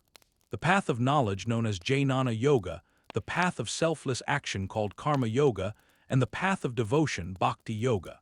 Subtly, he introduces the concept that he is the supreme being, the root of all reality, and invites Arjuna to surrender to him fully.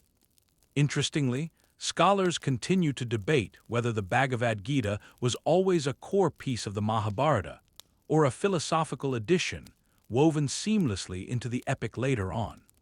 Still struggling with the weight of these teachings, Arjuna questions Krishna about the nature of the divine, the definition of action, and what makes a person truly wise. Patiently, Krishna addresses every inquiry, unveiling truths of increasing depth. He explains his divine presence in everything, from the massive mountains to the simplest blade of grass. Then comes a moment that would make anyone's jaw drop. Krishna bestows upon Arjuna a vision of his Vishvarupa, or cosmic universal form. Along with Arjuna, you witness a manifestation that is both terrifying and awe-inspiring, encompassing the whole cosmos, every god, every being, and all of time and destruction. It is a spectacle the human mind can barely grasp. This glorious yet frightening revelation cements Krishna's divinity and the massive scale of the events unfolding. Imagine seeing the past, present, and future of the universe squeezed into one overpowering image, all while sitting in a chariot. It is enough to make anyone rethink a pacifist approach. Humbled and overwhelmed by the sight, Arjuna pleads for Krishna to revert to his gentle human shape. With his hesitation gone and resolve restored, Arjuna grasps his duty. He sees this war not just as a family dispute, but as a righteous fight, Dharma, to fix cosmic balance and uphold justice against the unrighteousness represented by Duryodhana. Krishna's words change Arjuna from a hopeless soldier into a willing tool of the divine. With the spiritual struggle resolved, conch shells blast, marking the start of hostilities. The great war on the holy fields of Kurukshetra is officially underway. The air fills with the deafening roar of troops, the clashing of steel, trumpeting elephants, and battle screams. The magnitude is hard to fathom, with millions of soldiers facing off against one another. Armed with Krishna's wisdom and renewed focus, the Pandavas meet their fate. However, the opening days see the Kuru forces, led by the invincible Bhishma, dealing massive damage to the Pandavas. You see Bhishma's raw power firsthand. His arrows fall like an unrelenting hailstorm, rendering him nearly unstoppable. Fighting with a lion's ferocity, he demonstrates why he is ranked among history's greatest warriors. Although his heart secretly favors the Pandavas, these early days feature brilliant strategies and devastating impacts, setting the stage for the bloodiest conflict ever known. There is no going back now. Having witnessed Arjuna's spiritual awakening and the settling of his moral crisis via the Gita, you are now thrown into the violent reality of the war itself. This goes beyond a simple military engagement. It is a 17-day saga of heroism, treachery, massive casualties, and destiny's marching beat. We observe the opening moves, the grand tactics, and the first significant deaths. The conflict starts with the venerable Bhishma commanding the Kaurava troops. He appears as a towering giant, even in his old age, battling with near-supernatural skill. Despite his deep love for the Pandavas, especially Arjuna, his terrible oath ties him to the Hastinapura throne and by default to Duryodhana. His loyalty remains unbreakable, even as his heart breaks. He vows to Duryodhana that while he won't kill the Pandavas themselves, he will ensure their army suffers crushing defeats. True to his word, for the first 10 days, Bhishma's strength is overwhelming. You watch in amazement as he carves a path through the Pandava lines, seemingly invincible, his arrow barrages creating an unbreachable wall. A quick historical note: chariots were a crucial component in ancient warfare across civilizations, offering mobility and a platform for archers and spearmen. Despite their righteous cause, the Pandavas struggle against Bhishma's sheer power. Daily losses mount, and despair starts infecting the ranks. Acting as charioteer, Krishna constantly pushes Arjuna to fight harder, reminding him of his Dharma. Yet, Arjuna holds back, reluctant to attack his beloved grandfather with full force, a conflict that deeply frustrates Krishna. You can sense the tension in the chariot and the urgency in Krishna's tone. On the 9th day, as Bhishma continues his ruthless slaughter, Krishna can no longer stand the Pandava suffering or Arjuna's hesitation. Breaking his own promise of non-combat, Krishna jumps from the chariot, wielding a chariot wheel, ready to strike Bhishma down himself. A shocked Arjuna intervenes, stopping Krishna and swearing to fight properly. This dramatic moment revitalizes Arjuna and highlights the divine stakes involved. Historians still debate if this incident showed Krishna's devotion to Dharma over his personal pledges, or if it was a narrative tool to spur Arjuna into action. Realizing victory is impossible while Bhishma chooses to fight, the Pandavas ask Krishna for advice. He reveals the secret to Bhishma's vulnerability. The elder had vowed never to combat a woman or someone who had once been a woman. This leads them to Shikandi, a warrior in the Pandava army born female who later transformed into a male. It is a complex, almost tragic loophole in Bhishma's code of honor. On day 10, Arjuna places Shikandi before his chariot, using him as a shield. Seeing Shikandi, Bhishma lowers his weapons, refusing to engage. This tactical move, while controversial, allows Arjuna to unleash a volley of arrows at his venerable grandfather. You witness the tragic image of Bhishma, pierced by hundreds of shafts, toppling from his chariot. Yet he does not die. Thanks to a special boon, he possesses the power to choose the time of his own death. He rests on a bed of arrows, enduring immense pain but using his final moments to teach Yudhishthira and the others profound lessons on duty and statecraft. It is a scene of deep pathos, the end of a truly great, yet tragically bound figure. With Bhishma incapacitated, Drona takes charge of the Kaurava army. As Arjuna's guru, Drona is another formidable warrior, and his leadership injects new ferocity into the enemy's side. The war escalates further. Drona targets King Drupada of Panchala, Draupadi's father specifically, fueled by an old grudge, showing how personal vendettas play out within the larger conflict. By the 15th day, Drona's destructive power becomes nearly intolerable for the Pandavas. He organizes intricate and deadly battle formations like the Chakravyuha, a spinning circular formation that only a few warriors like Arjuna know how to breach. Drona seems unstoppable as his arrows rain down on the Pandava army. The Pandavas realize that, like Bhishma, Drona must be neutralized through unconventional means. Krishna formulates a cunning plan. Aware of Drona's massive love for his son Ashwathama, Krishna proposes a deception. News spreads through the ranks that Ashwathama has fallen. To sell the lie, Bhima kills an elephant that happens to bear the name Ashwathama and roars out the announcement of its death. Distraught, Drona turns to Yudhishthira for verification, knowing that the eldest Pandava is incapable of lying. Guided by Krishna's instructions, Yudhishthira confirms aloud that Ashwathama is dead, but then whispers the elephant under his breath. The end of his sentence is conveniently drowned out by the sudden blast of a conch shell blown by Krishna, ensuring the grieving father hears only the devastating first part. This moment highlights the morally gray nature of the conflict, reminding us that even the righteous must sometimes embrace deceit in war. Crushed by grief and convinced his son is gone, Drona lays down his arms and begins to meditate on his chariot. Taking advantage of this vulnerability, Drishtadyumna fulfills his vow of vengeance and decapitates the defenseless teacher. It is a shocking and brutal exit for the great guru, a moment that cements the moral ambiguity of the entire struggle. With Drona's death, the Kaurava forces suffer another catastrophic loss. The war transitions into its final, most intense chapter, stripping away any remaining nobility and plunging deep into the dark heart of the conflict. This event marks a major turning point, signaling that the battle is spiraling into a ruthless phase where the desperation for victory pushes warriors to commit unthinkable acts. The moral lines blur completely as the war reaches its apex, destroying lives and forever changing the Kuru Dynasty.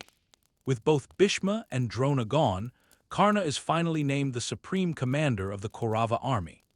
This is the opportunity Karna has always craved, the chance to showcase his power and, most importantly, to defeat his lifelong rival Arjuna.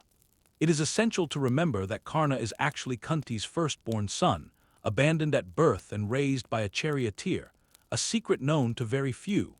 His bitterness regarding his social status and his fierce loyalty to Duryodhana make him a tragic and formidable figure. His burning ambition and desire for glory drive him forward. Historically, the impact of social status on opportunity was a major factor in ancient societies, often dictating a person's destiny. Karna enters the fray with ferocious intensity. His immense skill matches Arjuna's, and his presence immediately shifts the tide of battle. He inflicts severe damage on the Pandava army, utilizing his mastery of celestial weapons and unparalleled archery. The air becomes thick with arrows and the sound of heavy blows as the two sides clash. Karna vows to either kill Arjuna or die in the attempt, setting the stage for the war's most anticipated duel. It is like witnessing two unstoppable forces hurtling toward a cataclysmic collision. During this period of the war, the devastating death of Abhimanyu, Arjuna's brave and talented son, takes place. Abhimanyu is a prodigy who learned how to breach the complex Chakravyuha circular formation while still in his mother's womb, but he never learned how to escape it. In a desperate move, the Kauravas lure him into the trap. Once inside, he fights with incredible courage, single-handedly holding off many great warriors. However, the Kaurava commanders, including Drona, utilize unfair tactics to attack him from all sides simultaneously. They shatter his chariot and disarm him before killing him while he is defenseless. This injustice evokes profound sorrow, marking the loss of a promising young hero through deceit. Historians continue to debate whether these specific battle formations are accurate military accounts or literary devices used to heighten the drama. When Arjuna learns of his son's unrighteous killing, he is consumed by grief and rage. He swears a terrible oath to kill Jayadratha, the Sindhu king who blocked the Pandavas from rescuing Abhimanyu, before the next sunset, or else he will burn himself alive. This vow sets the stage for a day of incredible tension. The following day, the Kaurava army guards Jayadratha heavily, determined to save him from Arjuna's wrath. Arjuna fights with unmatched fury, cutting down countless soldiers. As sunset draws near and his target remains out of reach, Krishna utilizes his divine powers to create an illusion of dusk. Believing he is safe, Jayadratha lowers his guard to celebrate Arjuna's failure. Krishna then lifts the illusion, and Arjuna seizes the split second to unleash an arrow that decapitates Jayadratha. It is another example of divine cunning, where Krishna bends the rules of Dharma for the greater good, leaving the morality of victory open to interpretation. The war grinds on, defined by individual duels of immense power. The long-awaited showdown between Arjuna and Karna finally arrives. These two legendary archers clash, each unleashing celestial weapons with terrifying force. The battle is fierce and prolonged, proving their equal skill. However, due to past curse and Krishna's subtle intervention, Karna's chariot wheel becomes stuck in the mud. As he tries to free it, Krishna urges Arjuna to strike, and he shoots the unarmed Karna down.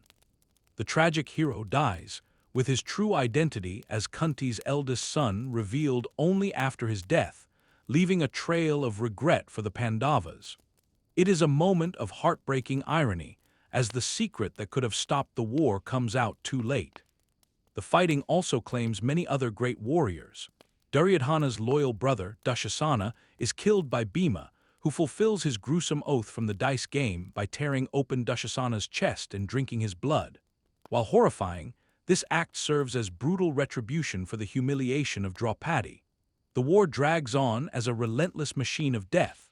The battlefield is piled high with bodies, and the air is filled with the cries of the dying. By the 18th and final day, the destruction is nearly absolute.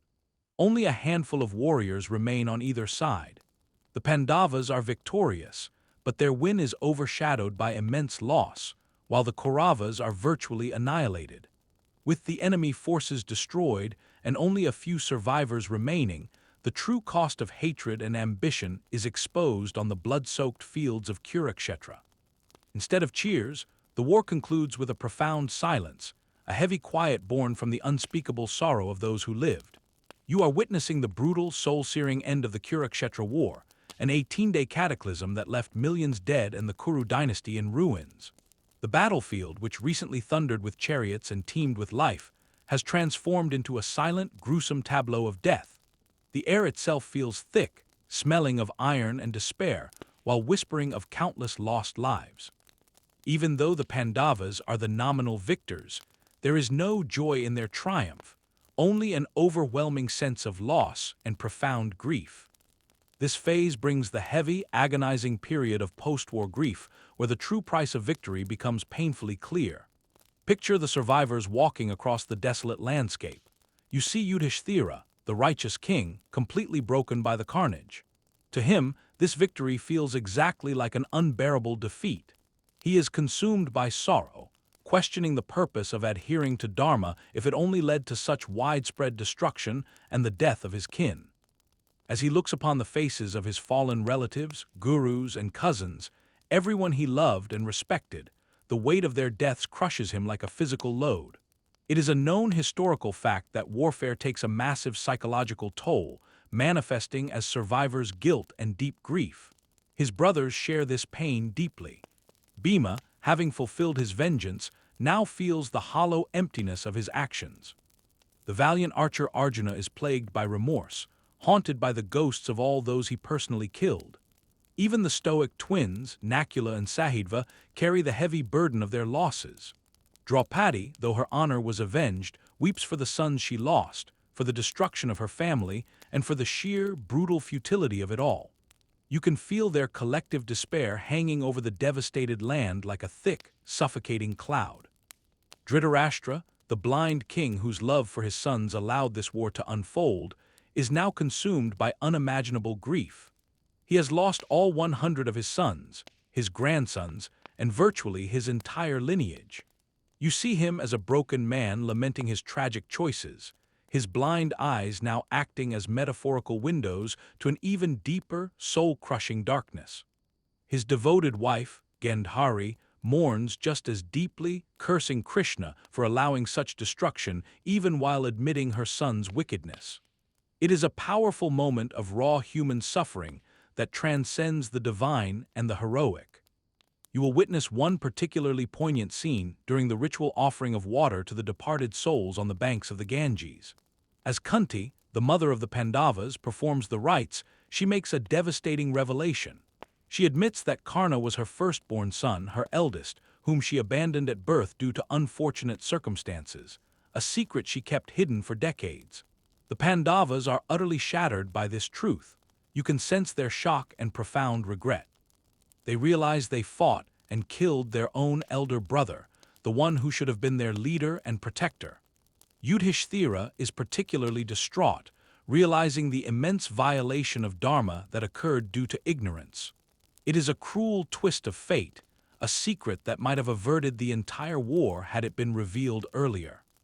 Historians still debate whether the late revelation of Karna's parentage is purely a dramatic narrative device, or if it reflects deeper societal themes regarding caste abandonment and the tragic consequences of concealed identities. The Pandavas now face the daunting task of ruling a shattered kingdom. The capital, Hastinapura, is in mourning. The victory feels hollow, tainted by so much blood and sorrow. Yudhishthira, in particular, is reluctant to take the throne. Feeling immense guilt for overseeing such destruction, he expresses a desire to renounce the world and live as an ascetic, finding peace in solitude. You can feel his profound weariness and his longing to escape the burden of kingship. Krishna, ever the guide, steps in once more. Along with Vyasa and other sages, he counsels Yudhishthira, explaining the necessity of taking up his duty and dharma as a king. They remind him that the war, though tragic, was a dharma yuddha, a righteous war to cleanse the land of unrighteousness and restore order. They emphasize that neglecting his duty now would be a greater sin than fighting the war itself. They tell him that true righteousness isn't about avoiding conflict, but about upholding justice when all other avenues have failed. It is like telling someone who has just finished a marathon that they must now run another one, but this time it is a mental and spiritual endurance race. It is during this period that the dying Bhishma, lying on his bed of arrows, imparts his final, timeless instructions to Yudhishthira. He speaks for days, offering profound wisdom on statecraft, governance, dharma, justice, morality, and the duties of a king. These teachings, collectively known as the Bhishma Parva in the Mahabharata, are a testament to his profound knowledge and a final act of service to his lineage. You feel the weight of his words, a dying sage pouring out a lifetime of wisdom for the benefit of the new king. After imparting all his knowledge and seeing the winter solstice arrive, Bhishma chooses his moment and peacefully leaves his mortal coil. His death marks the passing of an era, a final farewell to the old guard. Finally, after much persuasion, Yudhishthira reluctantly agrees to ascend the throne of Hastinapura. He is crowned king not with joy and celebration, but with a heavy heart, surrounded by the ghosts of the fallen. His reign begins under the shadow of immense sorrow, a stark reminder of the immense cost of the war. The immediate task now is not conquest but healing, not expansion but restoration. You feel the deep, pervasive sadness that settles over the kingdom, a collective trauma that will take generations to overcome. The ultimate victory has been achieved, but at a price that leaves no one truly victorious. You have just witnessed the profound sorrow and reluctant ascension of Yudhishthira to the throne, a victory so costly it feels like a defeat. The air in Hastinapura is thick with mourning, and the immediate aftermath of the war is less about celebration and more about the daunting task of healing a shattered kingdom and a traumatized populace. You now observe the Pandavas grappling with the immense responsibility of rebuilding both physically and spiritually while establishing a reign founded on the principles of Dharma. This is the arduous beginning of Yudhishthira's reign, where righteousness must contend with the lingering shadows of conflict. Imagine the sheer scale of the task facing Yudhishthira. The land is devastated, its population decimated, and its spirit broken. The capital, Hastinapura, while physically intact, is a city draped in somber remembrance. The primary challenge isn't external threats, but internal reconciliation, finding a way to govern with justice and compassion after such a horrific fratricidal war. You can almost feel the crushing pressure resting on Yudhishthira, a load that weighs far more than the crown itself. It is a mainstream historical fact that the era following a major conflict involves massive struggles regarding governance, economic recovery, and social healing. Regardless of who won, the eldest Pandava's biggest hurdle is conquering his own intense grief and guilt. He wrestles with the idea of ruling when the throne was secured through such massive slaughter. Frequently, he withdraws into sadness, doubting if his actions were truly right. His brothers, Bhima and Arjuna, alongside Krishna and the sage Vyasa, constantly offer advice, reminding him of his obligation to govern and uphold Dharma. They emphasize that the deaths of so many would be meaningless if he quit his responsibilities now. Think of it as trying to persuade a person who just finished running a marathon to instantly begin organizing the next Olympic Games, only with existential dread as their main training partner. One of the initial moves of his reign is setting up law and order. With Vijayara's guidance and Krishna's ongoing, albeit subtler, influence, Yudhishthira starts managing the kingdom with equality and fairness. He puts the citizens' well-being first, working hard to reduce their pain and reconstruct their lives. One can imagine him sitting in court, hearing complaints with patience, and delivering verdicts that mirror his absolute dedication to righteousness. He realizes that real leadership is about serving the population, not just possessing authority. Having the blind King Dhritarashtra and Queen Gandhari in the palace creates a distinct difficulty. They are the elders of the clan, yet they are also the parents of the sworn enemy and indirectly caused the war. Yudhishthira, always respectful, handles them with maximum reverence and attention despite the history. He makes sure they reside in the palace with honor and comfort, a testament to his high moral character and devotion to family values, even regarding those who inflicted such hurt upon him. This compassionate behavior initiates the slow, painstaking mending process within the broken Kuru family. Historians continue to debate if such post-war kindness toward defeated royals was standard ancient practice or just a reflection of the Mahabharata's specific focus on Dharma. A major occasion during Yudhishthira's rule is the Ashwamedha Yajna, or horse sacrifice. This ancient Vedic ceremony was used by mighty emperors to claim their dominion and cleanse their lands. It entails letting a specially blessed horse roam free for 1 year, guarded by Arjuna and a squad of soldiers. Any territory the horse crosses without resistance admits the emperor's superiority. If they challenge the horse, a fight breaks out. You can picture Arjuna at the head of this tour, securing victories in small skirmishes and collecting tribute from different rulers. It serves as a spectacular demonstration of revived imperial strength, a method to reassert the Kuru Empire's control and mark the fresh era of Yudhishthira's administration. Successfully finishing the Yajna delivers huge wealth and balance to the realm, marking a return to structure and a new golden age for the Pandavas. It is essentially a giant victory parade mixed with a nationwide rebranding campaign. Yet even with all the peace and riches, Yudhishthira's sadness never completely vanishes. The war continues to haunt him. Although he governs with wisdom and justice, the history's weight presses down on him. He looks for comfort in spiritual debates, always trying to grasp the true significance of Dharma and the reason for suffering. You can see his silent reflection, an inner search for tranquility amid the outer symbols of might. After a few years, Dhritarashtra, Gandhari, and Kunti, the Pandavas' mother, who also carries deep regret over the destruction and Karna's death, choose to retreat to the woods as ascetics to find spiritual freedom. They wish to lead an existence of meditation and penance, dropping the baggage of their past. Yudhishthira, deeply saddened by their exit, hesitantly agrees to their request. You watch them depart, weary and aged, looking for serenity in nature's quiet hold. This leaving signals another shift, a silent release of the older generation's sorrow. Following several years of strict self-discipline, they die in a forest fire, completing their journey of renunciation. Vijaya, the ethical and wise half-brother, also leaves the material world to join them, eventually passing away peacefully in the woods and merging his spirit with Yudhishthira's. Sanjaya, the charioteer who described the whole war to Dhritarashtra, also departs for an ascetic existence. The ancient figures are gradually disappearing from the scene, leaving the Pandavas to carry the kingdom's entire load.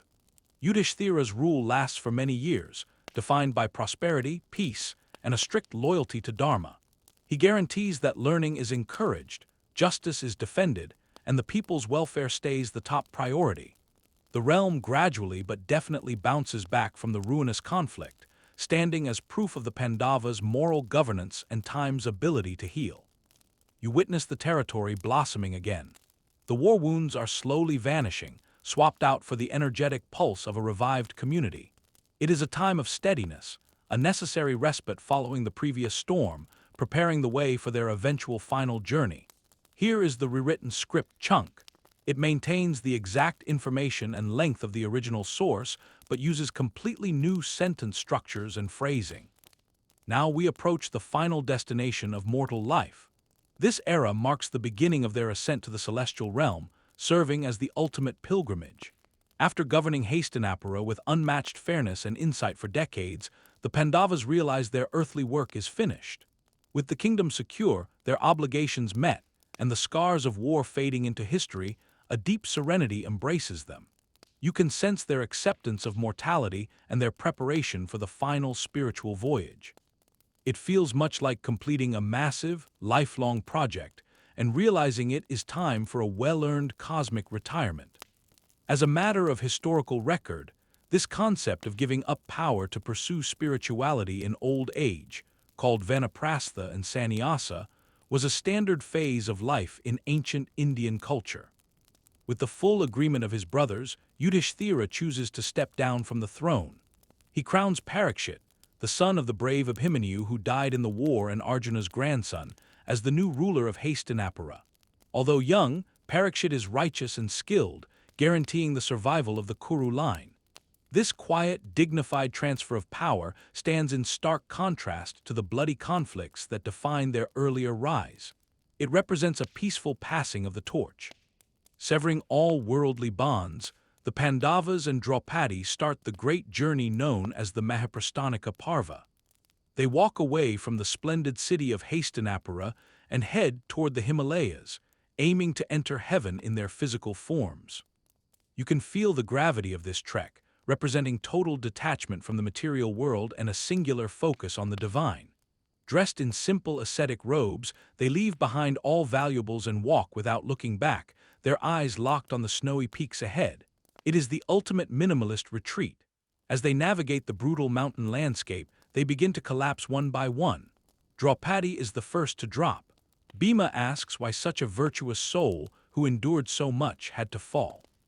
Yudhishthira, representing Dharma, explains that she fell because she held a slight preference for Arjuna over her other husbands, a tiny flaw in her righteousness. You feel the severity of this divine standard, proving that even microscopic imperfections weigh heavily in the cosmic scale. Sahadeva falls next because of arrogance regarding his wisdom, followed by Nakula due to vanity about his beauty. Then Arjuna collapses because of his boastfulness and pride in his combat skills, and finally, Bhima falls due to his gluttony and pride in his physical strength. As each one drops, Yudhishthira identifies the specific fault, showing that despite their heroism, their human defects prevented them from physically reaching heaven. It is a somber, humbling march, proving that no hero is without flaws. Scholars continue to debate whether these sequential deaths are literal historical events or metaphors for shedding ego and attachments before spiritual liberation. Only Yudhishthira remains standing, walking steadily with a stray dog as his only companion. You witness his incredible resilience and unyielding commitment to Dharma. Even as his loved ones perish, he moves forward without regret, understanding their fates were sealed by their own karmic debts. Upon reaching the gates of heaven, Lord Indra welcomes him, but insists the dog must stay behind. Yudhishthira refuses to enter. He argues that abandoning a loyal creature violates the Dharma of compassion, even at paradise's doorstep. This refusal to forsake the humble dog proves his absolute righteousness. Suddenly, the dog transforms into Lord Dharma, the god of righteousness, revealing this was a test of his character. You feel the weight of this final trial. Yudhishthira enters heaven expecting to reunite with his brothers and Draupadi. Instead, he is shocked to find the Kauravas and Karna basking in glory. Confused and upset, he demands to know where his family is. He is then led to a dark, hellish realm where his brothers and wife appear to be suffering. Overwhelmed by grief, he rejects a paradise without them, choosing to stay in that hell to share their pain rather than enjoy heaven alone. You sense his intense loyalty and willingness to suffer with them. This, too, turns out to be an illusion, a final test orchestrated by the gods. It turns out that the Pandavas and Draupadi must endure a brief period in hell to atone for their minor sins. This penance covers transgressions such as Yudhishthira's misleading statement regarding Ashwathama and Bhima's acts of violence. Following this short purification, they ascend to the divine realm where they are reunited with Karna and the Kauravas, who have also completed their own atonement. Transcending their physical forms, they finally merge with celestial beings and the divine source itself, signifying the ultimate conclusion of their mortal existence. This narrative of ascension serves as a powerful, symbolic ending to their earthly journey, reinforcing the epic's deep lessons regarding karma, dharma, and the soul's ultimate destiny. It offers a sense of cosmic justice and spiritual fulfillment, even after they endured such immense suffering on Earth. Having played their parts in this great cosmic drama, the Pandavas finally find their peace. This profound and symbolic ascension allows them to shed earthly imperfections and achieve spiritual completion. However, the Mahabharata is not simply a story about 5 brothers and a war. It is a massive, complex tapestry woven with endless narratives, philosophical insights, and moral dilemmas. We now turn our attention to the epic's enduring legacy, understanding that its influence extends far beyond the ancient plains of Kurukshetra. Consider the lasting impact of this timeless work.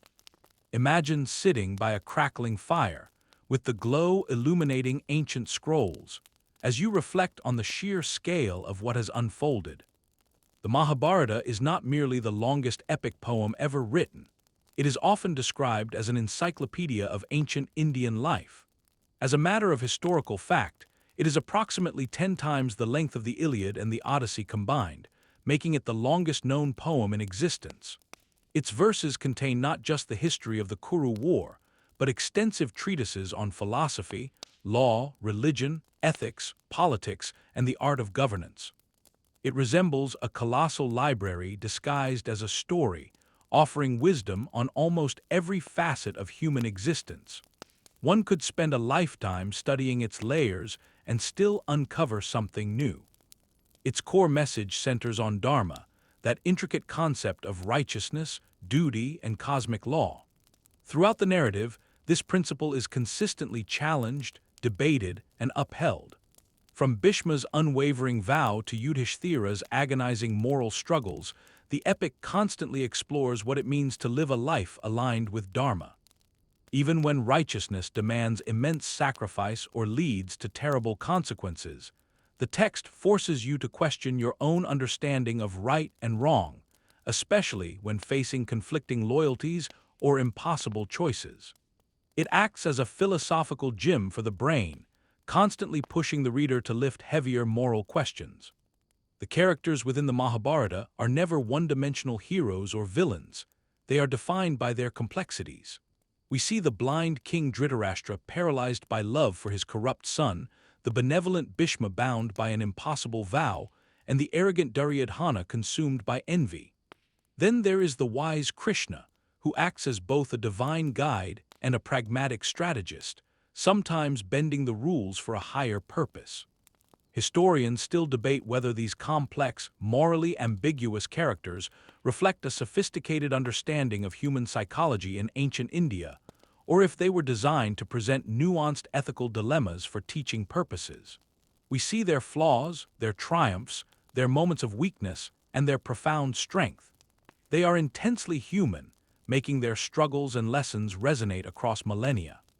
The epic also serves as a profound meditation on the nature of war. It does not glorify bloodshed, but meticulously details its horrors and devastating consequences. One feels the immense sorrow of the survivors and the deep regret that permeates even the victorious side. It demonstrates that even a war fought for righteousness extracts an unbearable toll, leaving behind deep psychological and societal scars. It is a stark reminder that violence, no matter how justified, always leaves a trail of tears. The story asks us to consider the cycles of vengeance and the difficulty of breaking them. Beyond its philosophical and moral lessons, the Mahabharata has permeated the very fabric of Indian culture. Its stories are told and retold in countless forms, including folk tales, plays, dances, songs, and modern television series and films. Its characters are household names, and their dilemmas are discussed and debated in everyday conversations. Concepts like karma and dharma, while originating in Vedic texts, are popularized and deeply embedded in the collective consciousness through the epic's vivid narratives. It stands as the ultimate cultural touchstone, a story everyone knows even if they have never read a single verse. The narrative also offers insights into ancient Indian society, its political structures, social customs, family dynamics, and the role of spiritual leaders. While it is a mythic narrative, it reflects an underlying cultural reality, providing a window into a bygone era. We get a sense of the grandeur of ancient kingdoms, the complexities of royal courts, and the everyday lives of the people, even as they interact with gods. It feels like a historical documentary, but with significant divine intervention and dramatically high stakes. Perhaps the most profound aspect of the Mahabharata's legacy is its universality. Despite being rooted in ancient Indian culture, its themes are timeless and resonate with humanity across all cultures and eras. The struggles of duty versus desire, loyalty versus justice, and family bonds versus moral imperatives are questions that all people continue to grapple with.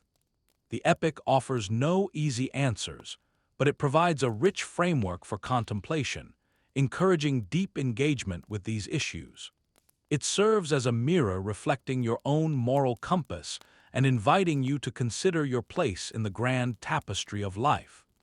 As we conclude this journey through this monumental epic, we are left not just with a story, but with a profound understanding of the human condition, its enduring conflicts, and its eternal quest for meaning.